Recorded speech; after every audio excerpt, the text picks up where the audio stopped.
요한의 세례가 있었고, 그리고 예수님께서 받으신 세례가 있고 그리스도인들이 받아야 할 세례가 있습니다. 요한의 베푼 세례는 회개케 하는 세례로서 율법과 선자의 마침 완성입니다. 세례를 줌으로써 죄인 가운데 섞여져 있는 의인을 발견하는 것입니다. 즉 예수를 발견하여, 의인이신 예수를 발견하여 세상 가운데 드러내게 하는 역할을 세례 요한의 직분이고 사명입니다. 그래서 이제 그 직임을 우리 세례 요한은 세례를 줌으로써 감당했고 발견케 했습니다. 자, 예수께서 요한에게 받은 세례가 있습니다. 예수님의 받은 세례는 뭐냐? 죽음에 대한 예언의 세례예요. 예수님은 세례를 받음으로써 내가 이와 같이, 세례의 의미는 뭐야? 잠긴다, 죽는다는 의미죠. 내가 죽는 거야. 죽어야 다시 부활할 수 있고 부활해야 너희들의 구원자가 될 수 있다는 것입니다. 그리스도인들이 받는 세례 있어요. 그리스도인들이 받을 때는 예수 이름으로 받죠. 아버지와 아들과 성령의 이름으로 세례를 주노라 할 때 예수의 이름으로 받는 세례가 있어요. 이것은 그리스도와의 연합입니다. 그리스도의 연합이라는 것은 죽으심과 부활의 연합으로 인하여 예수 그리스도가 죽으면 우리도 죽는 것이고, 예수 그리스도가 살면 우리도 사는 것이고, 예수 그리스도가 하나님 품속에 영원하면 우리도 영원한 거예요. 예수님이 가신 길을 그대로 우리도 가게 되는 것입니다. 세례 요한은 구약에 속한 자이기 때문에 비유와 상징으로만 얘기합니다. 그래서 뭐예요? 보라, 세상 죄를 지고 가는 하나님의 어린 양이로다. 이것은 무슨 말이냐면 그는 그리스도고 우리의 구원자라는 거예요. 그 말을 지금 비유와 상징으로 뭐라고 그래요? 주는 베드로가 그렇게 쉽게 고백했던 것을 뭐라고 그래요? 보라, 세상 죄를 지고 가는 하나님의 어린 양이로다. 이 말은 뭐예요? 예수님은 뭐다? 나의 구원자이십니다. 하나님이 보내신 대속자입니다. 구원자입니다. 이런 고백입니다. 예수 그리스도가 나의 그리스도이십니다. 이걸 쉽게 고백할 수 있는데 왜 이들에게는 세례 요한은 그렇게 고백할 수 없을까요? 그리스도라는 사실은, 예수가 그리스도라는 사실은 누구만 증거할 수 있어요? 예수 자신만이 증거할 수 있어요. 내가 그다. 사마리아 우물가의 여인에게 와서 내가 그다라고 당신께서 얘기하셨어요. 그러니까 세례 요한은 보라, 세상 죄를 지고 가는 하나님의 어린 양이로다. 비유와 상징만 얘기할 수밖에 없는 거예요. 예수님의 죽음의 실제를 경험하고 본 사람이 예수의 부활을 경험하고 약속받은 사람이 부활을 경험합니다. 그래서 결과적으로 그들은 증인이 될 수가 있는 거예요. 그래서 이 선지자, 율법과 선지자는 절대로 예수를 뭐라고? 구원자라고 증거할 수 없고 단지 비유로. 자, 뭐라고요? 요한이 증거한 게 뭐예요? 예수는 누구다? 자, 보라, 세상 죄를 지고 가는 하나님의 어린 양이로다. 이 말은 뭐예요? 예수님은 우리의 구원자라는 뜻입니다. 그리고 선언하고 선포한 거예요. 보라, 세상 죄를 지고 하나님의 어린 양이로다. 자, 어린 양이라는 것은 뭐예요? 구약 이스라엘이 속죄 받을 때마다 피를 흘려 죽였던 짐승이죠. 속죄 제물이죠. 이 이스라엘의 절기는 언제부터 시작되었냐 하면 6월절부터 시작되었습니다. 자, 6월절에 살아남은 사람들이 광야에 들어가서 뭐가 됐어요? 이스라엘 백성이 되었죠. 백성들에게 주신 계명이 뭐냐면 안식일을 지켜라예요. 십계명을 통해서, 성막을 통해서 안식일을 지켜라. 자, 안식일을 날 뭐 했습니까? 소를 잡고 양을 잡고 또 비둘기를 잡고, 그래도 돈이 없는 사람들은 이 가루를 뿌렸어요. 그런데 그것이 일주일 단위로 한 것이 아니라 매일매일 그들은 상번제를 드렸습니다. 왜냐하면 매일매일 죄를 범하기 때문이죠. 그러니까 6월절 절기로 시작해서 계속해서 1년 동안 그들은 안식일마다 매일마다 하나님 앞에 속죄의 제물을 드렸어요. 이것을 종합해서 한꺼번에 모아서 대제사장이 가지고 들어가는 날이 무슨 날이에요? 속죄일이죠. 이 사람은 속죄받은 사람입니다. 매일 드리는 일주일마다 매일마다 속죄받았습니다. 이 증인이 누구냐면 제사장이에요. 그래서 1년에 딱 한 차례 속죄일 날 7월 10일에는 속죄일 날 그 모든 죄를 짊어지고 대제사장이 지성소에 들어갑니다. 지성소에 들어가서 피를 뿌리고 죄 사함 받고 나와서 백성들에게 공포하는 것이 속죄일입니다. 그러면 비로소 죄가 사함 받고 무인지경으로 아사셀의 염소가 가는 것을 보고 자유함을 누렸어요. 그런데 10일 동안 그래서 준비를 합니다. 이제 7월 1일이 되면 나팔절이라 해서 삐 하고 나팔을 불어. 이제 시작되었다. 속죄일을 준비하라. 그래서 열흘 동안 그들은 회개하며 금식하며 기다립니다. 그래서 속죄일 날을 기다려요. 자, 그래서 준비합니다. 열흘 동안 준비하는데 뭘 준비하느냐? 이스라엘 백성들이 용서받을 준비를 하고, 그리고 대제사장은 자기 몸을 정결케 함으로 그 중보자의 일을 준비하고, 세 번째로 이제 제물을 준비합니다. 자, 준비합니다. 회개하면서 백성들은 스스로 괴롭게 해요. 금식하며 기도하며 아무 일도 하지 않고 열흘 동안 용서받을 준비를 합니다. 속죄받을 준비를 합니다. 그리고 대제사장도 철저한 준비를 해요. 혹시라도 거룩하게 오염되지 않을까. 그래가지고 밖에도 안 나가고 집에서 오염될 수 있으니까 7일 전에 나와가지고 그 성전에서 지냅니다. 그리고 매일같이 정결한 물로 씻어요. 붉은 송아지를 태운 물을 가지고 쫙 씻어요. 혹시 부지 중에라도 시체와 접촉하여 부정해지지 않았는다. 정결한 물로 씻습니다. 제물도 준비합니다. 송아지를 준비합니다. 4일 전에 이미 준비되어 흠이 없도록 준비합니다. 자, 그래서 이 속죄 양은 2마리가 준비돼요. 첫 번째는 속죄 양이고 한 마리는 아사셀의 염소입니다. 2마리가 준비돼서 제비를 딱 뽑아요. 그러면 제비를 뽑힌 염소는, 양과 염소는 구약이 같아요. 그래서 속죄 양을 갖다가 딱 가서 잡아요. 피를 받아가지고 하나님이 임재해 계신 지성소 들어가요. 지성소에 들어가서 피를 속죄소 위에다가 7번 뿌려요. 피를 뿌리면 하나님께서 그 피를 보고 진노를 거두시고 용서해 주는 거예요. 하나님이 용서해 주십니다.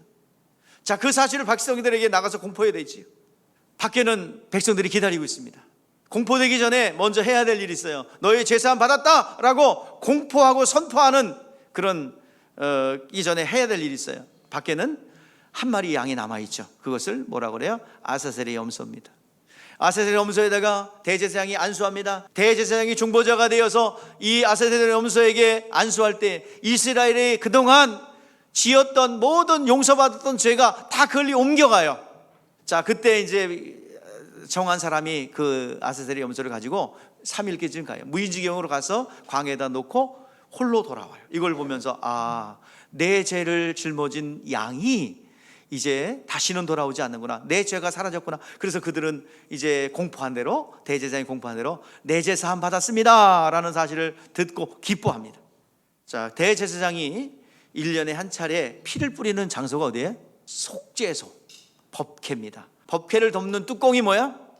속죄소라고 합니다. 속죄소는 다른 말로 시은자, 카포렛, 즉 다시 말해서 이걸 덮는다는 의미예요. 죄를 덮는다.